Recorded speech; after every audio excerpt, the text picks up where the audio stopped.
Hello! Hello, internets! Welcome to another daring show of Ash and Des Remember. I am Ash J. Price. I am Des Patrick O'Gorman. And together we are... Ash and Des Remember. Now, we're not actually talking about Bill and Ted. No rehearsal for that, by the way. None. We haven't. This isn't the second attempt at recording this after the mic failed. Shut up, man! We are, however, talking about time travel. Yeah. No, we're not talking about time travelers, actually. That's not entirely true. We are talking about crime travelers. Des, do you remember Crime Traveller? No, I don't. I have no recollection of this show in any way, shape, or form. Until I introduced it to you. No.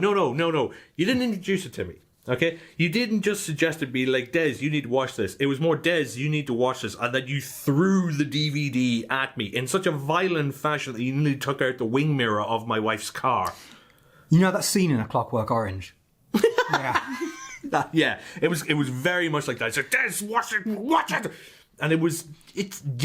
And And I'd never heard of this show. A lot of people hadn't. We did a game show, a live game show a few years ago. When it was Great Big Geek Game Show. The Great Big Geek Game Show, yeah. And there was a round in it where I played a snippet from a TV intro from the 90s and without the title in it. And the teams had to guess what it was. And no one got it. Not even... there was a point in the show where an audience member could try... The audience went silent. Nobody had heard of this show. The intro is very... You know what? I'm going to come back to the intro. Let's give us the breakdown of Crime Traveller, which is a show that you think you kind of it probably just exists because someone thought of the pun. Oh, of course. So Crime Traveller stars Chloe Annett. And Michael French, who was at a time at this period in the 90s, was really sought after. He was he was really sought after. He'd just done EastEnders. He was a major heartthrob. He was hugely big at the time, and he played a character called Jeff Slade, and Chloe Annett played a character called Holly Turner, who was a police science officer in a major metropolitan police station, just there doing sciencey things. Science, you know that with a lab coat and all that stuff. You know that kind of 90s thing where like the scientist does all of the science. Like, we need somebody who understands molecular biology and quantum physics. You're a scientist, you know it. Yeah, I am a scientist, but I'm like an economics scientist. That's not enough. Look at you. You've got glasses and a lab coat. Break this down for us. Oh, you have 6 PhDs. Like, that's all the thing about TV shows. You've got 6 PhDs. It's like they take like 4 or 5 years each. Yeah, no, and she's like in her early 20s. Yeah. But she invents, or her dad invents, and she perfects time travel in her living room. Of course, where all good scientists, do their work. Exactly. Yeah. And basically, Michael French's character Jeff Slade discovers this, and he convinces Holly Turner to use the time machine for wacky hijinks. There's a lot more to it than that. And crime solving. And crime solving, yeah. But wacky hijinks. Wacky hijinks. Yeah. 90s wacky hijinks. Oh, this show is violently 90s. It is really gloriously 90s. It really is. I'm watching it and I'm surprised that Michael French doesn't have frosted tips. It wasn't that 90s. It was almost. It was almost that. Let me describe this. This is the one thing I love about films and TV shows is that they're literally little pockets of history. Because you can look at my favorite example of this is because we live in Edinburgh, obviously. We've been adopted by this beautiful city. Yeah. We love this city. But I love watching the beginning bit of Train Spotting where Renton is running down Princess Street. And you just recognise it. You recognise Princess Street, but none of the shops that he runs by exists on Princess Street anymore. Not even the works. I thought that had always been there. It had been there since the dawn of time. They just built Princess Street around it. And then when he runs, the place that he runs to doesn't properly connect to Princess Street, where he gets hit by the car. Anyway, that's what I love about this. And I love that I watched the first episode of Crime Traveller. God damn it. Of Crime Traveller. And it's in a railway station. And there's...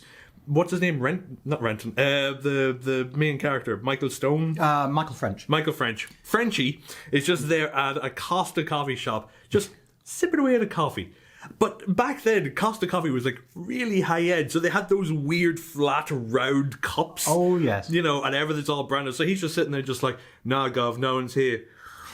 It was very. That's really nice coffee, Gov. You should get to Costa Coffee. He was close to really that. was 90s, but it was. But in a beautiful way. In a beautiful way. You watch it and you go, yeah, this is the 90s. From the fashion, the hairstyle. You look at the hairstyles of Chloe Annett and the other characters in it, and you kind of go, yeah, that is 90s. It's so... His dress sense is so 90s. The colour scheming of certain places is so... It scars your retinas how 90s it is, but in a beautiful way. And it had a good cast. It had Michael French, Chloe Annett. Chloe Annett, who... So Crime Traveller went out on the 1st of March 97. Yep. And Red Dwarf 7 went out in January and would have ended in early March. Yep. So there's a little overlap here. There's a little bit of an overlap. I'm not sure which one she did first. I like to think that she had finished recording Red Dwarf, because obviously they have to film it and then edit it to get it out there. So I think she had finished Red Dwarf. She was able to put that on her CV, and her agent was able to go, well, this is the new Kachansky from Red Dwarf. And they were able to springboard that to get her a part of this show. I don't know, because I think Crime Traveller, especially because of her role in it and how heavy it was, I kind of feel that that's probably shot first. You think? I think so. It was a lot. I mean, each episode was nearly an hour for a start. And she's in every episode as the main character. And it is, for the 90s, quite effects heavy. Yeah. And it's a new show. So I kind of feel it was probably done earlier. Maybe. But if anyone knows, do let us know. But what's your favourite aspect of this show? So what do you love about it? I just really like the idea of them going back and kind of meeting each other, and the obscure, really weird rules. Oh, the really specifically odd rules. So break it down. Here are the rules. This is their rules of time travel. When you travel back in time, you go back, and it's a random period of time. It could be a few minutes, it could be a few hours. And you get this little kind of stopwatch time. Whoa, okay, I'm going to stop you right there. There is nothing little about that watch. This thing is ridiculously huge. It's about if you take your mobile phone and you half it and then slap it onto your wrist. That is the size. Yeah, it's about that. It is. It's basically an early version of Captain Jack's vortex manipulator. It is, because they've got like a digital readout, and then they've got a little analog hand, and then something else. It's humongous. It is. But I love that it's probably powered by like 3 AAA batteries or something. You know? But basically, you slap this on, it tells you how much time you have, and you can go out and do your own business or whatever. You have to get back before the timer runs out, because if you don't, you get stuck in a time loop, and you cannot interact with yourself because that will cause usual time travel gubbins. Insert scene by Doc Brown explaining what happens to Marty McFly in Back to the Future Part 2. Yeah. There we go. And you also can't change the past, which is a really interesting one. And I really like that, because it addresses the idea of paradoxes, which is really good. And I do really like the fact that you can't change your past, but there are problems with this. A couple of things. Really? First of all, when you go back, it bleeps when you've got a few seconds left to get back. You go back into the room you were in, but your past selves aren't there, getting ready to go. Which is a little bit odd. And also the whole idea of not being able to change your past. There's one episode where Slade wants to play the lottery. He wants to win it. Oh, yes. So he goes back in time, remembers the numbers, and ultimately has to give the numbers to one of the secondary characters, a character called Nicky, who is a hilarious buffoon. Because every 90s show had to have one. Yeah, he was the young kid who was like... Oh, really, him! Eager, go get him. No, you're thinking of Morris, who was just the idiot who... I probably am. No, okay. Yeah.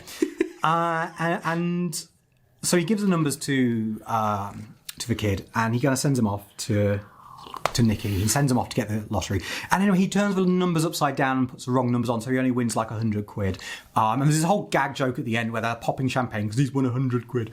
But then kind of Holly Turner goes, "Oh, you see, I told you can't manipulate time." But here's the thing: he didn't win the big jackpot on the lottery, but he did win. Yep. He did win. He did change time. Yep. So that was never addressed. We didn't get a second series. Maybe that would have been addressed at a later point. But it was just an odd contradiction in a show that was kind of, even though they didn't always make sense, they were strict with their rules of time travel. But this one was allowed to slide through, and it kind of was weird because, you didn't win the full lottery amount, so therefore it didn't work. But no, he did win the lottery. He did change the past. I watched the extras on the DVD, and one of them is an interview with the writer, and I got the feeling that he really didn't care about the rules of time travel. Probably. I mean, like I say, they were quite strict within the show with them, other than that moment. Yeah. Other than that point.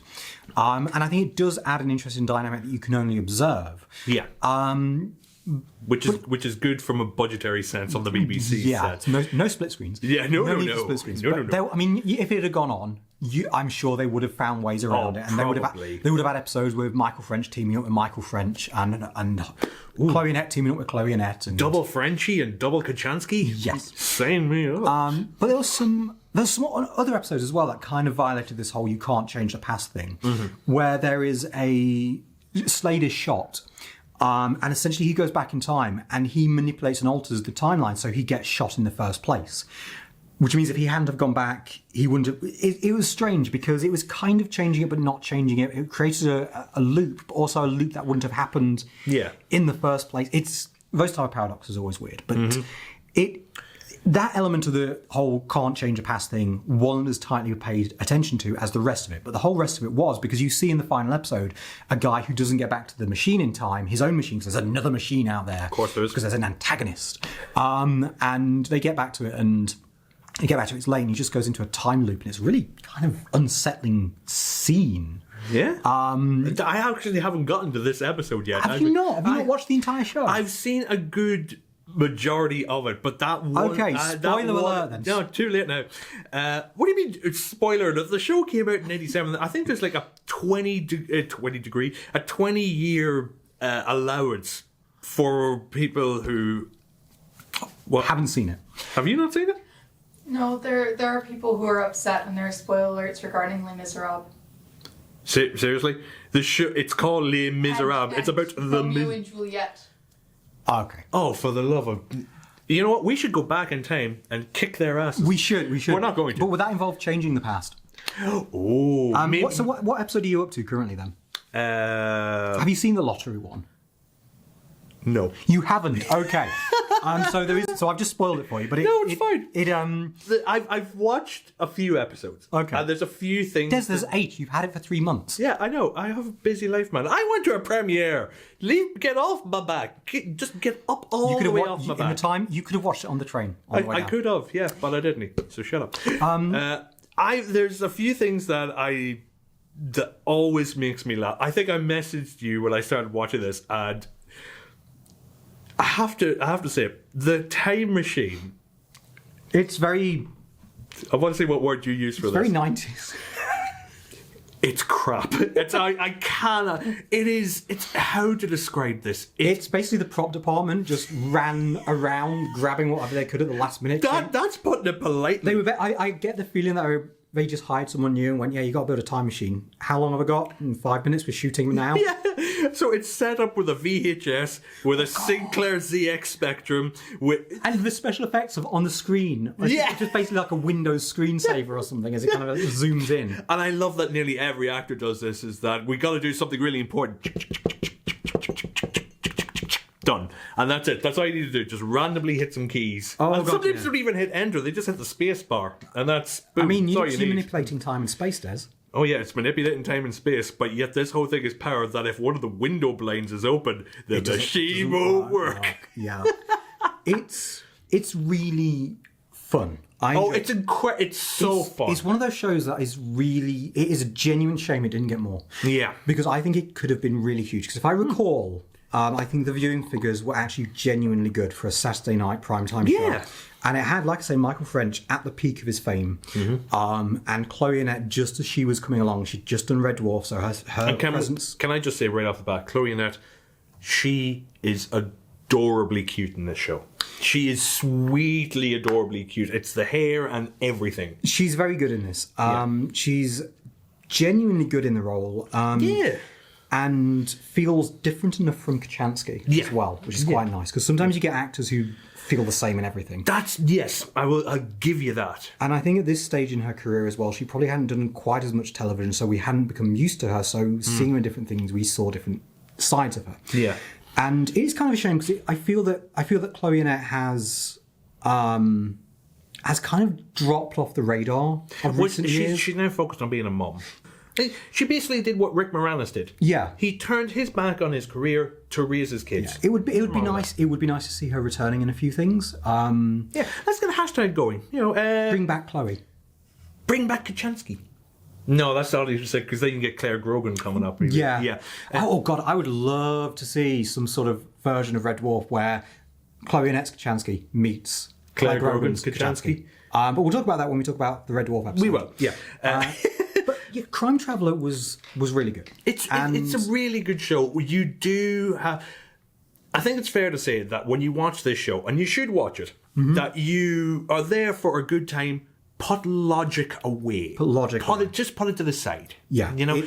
If you're wanting something that follows strict rules of time travel, watch Terminator, watch Back to the Future. Hell, watch that one Harry Potter. Terminator, watch Back to the Future if you want really strict rules of time travel. Well, it does work, Terminator has a strict rule. I was going to mention that one Harry Potter one because that introduces a new timeline. Yeah, which I Yeah. Certain things. Read H.G. Wells' The Time Machine. You want something like that, stick with that. You watch Crime Traveller, turn your logical brain off, get the popcorn, name a 90s snack hash. Skippy. The hell is Skippy? It's kind of like a chewy, caramelly wafer bar. Basically, you just described like a Kit Kat chunky with caramel. No, it's kind of more like a toffee crisp, but instead of crispy bits, it's wafer. Get a Skippy. Yeah, Skippy. I've lost my train of thought now. You broke me with... What is... Get some Blue Walkers song. There we go. Get some Blue Walkers. They were never blue, actually, to be honest. Yeah, well... It was weird. Strange. They've always been green. Yeah, get a Domino's... Get a pyramid. They were very my God. There you go. Good Lord. Yeah. Good Lord. Holy shit, yeah. Good Lord. Jesus, you went so British there. Good Lord. By Jove, Jesus Montgomery Christ. Get anything 90s and just sit and enjoy this show for what it is. Enjoy certain moments, like the first time you watched The Time Machine, and maybe join in like I did, where I laughed solid for 5 minutes straight. Enjoy the horrible 90s fashion. Oh, so good. Enjoy the one scene where Chloe Annett is in prison and one of her colleagues says, "You must be hungry," and brings her the biggest plate of baked beans with nothing else.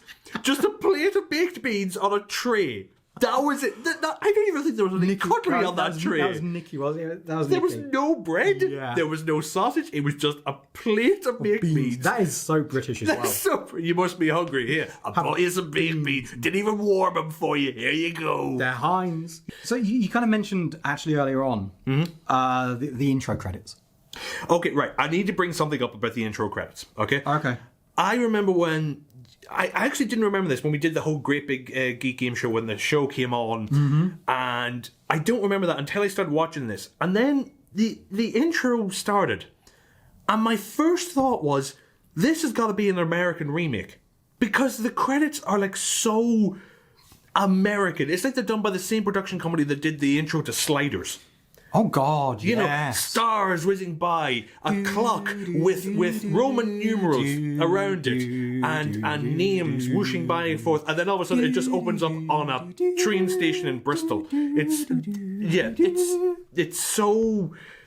very American 90s. So I just found something from the Radio Times. Okay. When this show came out, Crime Traveller meet the cop with a time machine. And the tagline underneath is "Time, Gentlemen," because they're doing a double feature on Crime Traveller. I'm not going to look at this until you point it out. On Crime Traveller, right? And Good Night, Sweetheart. The Nicholas Lyndhurst vehicle. Yeah, oh my God! I will share this for the video one when people see the video. But yeah, that is. Jeez, I can't even wrap my head around that, because one of them is dressed in the 90s and one of them is dressed in the 40s. And yet one looks way better than the other, and I'll give you a clue, it ain't the 90s. Yeah. Nicholas Lyndhurst, he can really pull off a fedora. He really good. We should do I don't know if you remember much about Goodnight Sweetheart. I remember Goodnight Sweetheart. I remember how the main guy's a bastard. Yeah. But we'll do that when we do that. We really do have to make a list of everything where we'll do an episode on that. We should. But let's... I started actually writing reviews of Goodnight Sweetheart. I think I got up to like midway through series 4. I can't believe that premise in that show lasted for 4... How long did it go on? 6 series with Night- several Christmas specials, and it came back for a one-off special set in the 60s. This show, Goodnight Sweetheart, went on for 6 seasons, 7 Christmas specials, and a one-off. But yet, Crime Traveller lasted for a solitary season. Yeah. Not even a season, a series. A series. Yeah, a season is like 24 episodes. Yeah. No, this was 8 episodes. Yeah, 8 episodes, and it encapsulates the 90s. It was so 90s. Like, he's wearing like a blue shirt with a cream suit jacket. Yeah, it's like and a brown, waistcoat. creamy. He's not wearing a waistcoat. Brown. I thought he was wearing a No, no, he's not wearing a waistcoat. He's not. And There is one thing that It's no, you know what? It's a corduroy jacket, isn't it? It's a corduroy jacket. I oh, think. that makes it better. There is one thing that I do want to bring up, though. Maybe you can explain this of the bank scene. The bank scene. The bank scene. The bank scene. In the beginning of this, I think it's the second or third episode, there's like this running gag, not a running gag, like a running storyline that Chloe Annett's character cannot afford to work at the police, and she needs to, buy dilithium crystals for this time machine or whatever the hell it runs on. She needs all the C batteries that she can get. Yeah, all the C batteries. And they're in a bank, and there's this sketchy guy walking through. He's got this like weird porno mustache. and all this Yeah, stuff. and he walks. Doesn't he walk up with a sign and says, He's got a sign. I've right? got a gun. Yeah. I don't even think it said that. I thought like this is a. Oh wait, no, it does say I've got a gun because then, Frenchie, old Frenchie, sees he's able to clock this, because he's a renegade cop and he knows what he's doing. He's able to check out all the nasty bastards that are out there. And I apologise for all the swearing. I've been watching a lot of Billy Connolly recently. And so the guy slaps up a sign that says I've got a gun, and for old Frenchie slaps one up and says snap, and then just casually pulls out a gun. Because he's a British police officer. Yeah. Why do they all have guns? I don't know, but this was a really common thing. I don't know if it's as common anymore. I haven't really seen many police procedurals, but back in the 90s, certainly all UK cops in these kind of Saturday night dramas all had guns. Well, I remember shows like Life on Mars where they wouldn't have guns, but when they were going to do like a... No, they had guns. They had guns when they were going to like invade a place or like do a... I'm pretty sure Hunter always had a gun on him. No, he always had a gun in Ashes to Ashes. Never had one in Life on Mars. We're getting off topic. We are. Yeah. So I just remember this. I'm just going, he's a plain dressed police officer. Why does he have a gun in a bank? Yeah. Just why? Yeah. It just those like that's what I was saying. Just turn your logic brain off. If you focus on those type of things like I did, you're probably not going to enjoy this show. So I remember that bit, and I was like, why does he have a gun? And then I had a beer. And then suddenly I didn't care. Yeah. I didn't care. Baked beans and pistols. That's what the name of the show should have been. Baked beans and pistols, yeah. Ash Price stars in Baked Beans and Pistols. You're coming with me, sunshine. Farts are always funny, and I don't care what anybody says. All right, let's... I think it's a shame the show didn't get a second series, because it was a really good show. But I wonder, would they have kept the show going with the same premise, or would they have started to go the whole quantum leap route where they kind of changed the idea as things go Maybe, on? I don't know. Things would have changed and altered and developed as it got bigger and more popular, of course. Yeah. But actually, while we're kind of on that topic, as we're recording this episode, I found out yesterday, Dean Stockwell passed away. Yeah. Al from Quantum Leap. Yeah. Crime Traveller was a great show. It was. I love it. It's so cheesy and so 90s and so very much what that you watch it and you get those 90s fuzzy feels that we want to try and bring out in this show. You cannot watch the show if you're lactose intolerant. That's how cheesy this show is. But it's good cheese. It's good cheese. It's like a big old plate of baked beans with red Leicester sprinkled on. That's all you need for this show. Red Leicester. Yeah. What was that? Okay. It was the meme thing. I'm being memey. Yeah. Memey. Yeah, that's right. Yeah, that'll work well on the podcast. I'm young and hip. Yeah. No, no, you're old and you need one. So, all right. Would you recommend this show, and who would you recommend it to? I would recommend it to people. See, I don't think a modern audience who isn't that on board with the 90s style and remembers the 90s would really, really take to it that well. I think they might enjoy it a little bit if they enjoy a little bit of cheese and a little bit of like retro throwback and they like that feel and style. But I think it would really appeal to people who remember Saturday night TV in the 90s and takes them back to when the fashion was in. And you said waistcoat. It wasn't Michael French who wore the waistcoat. It was frequently Chloe Annett character who wore the waistcoat. Yes, that's what she did. I apologize, Chloe. I'm sorry. Yeah. I'm sorry, Chloe. God, look at her eyes. Sorry. Back Sorry. back in the room. No, back at 3, 2, 1. I'm back in the room. I would also recommend this show. Because you've only seen it now for the first time, so you're seeing it with fresh eyes. I'm seeing it through fresh eyes. I will say that if anybody has any interest in this show, maybe have a glass of wine and then watch it. Yeah. You know, this is one of those type of shows where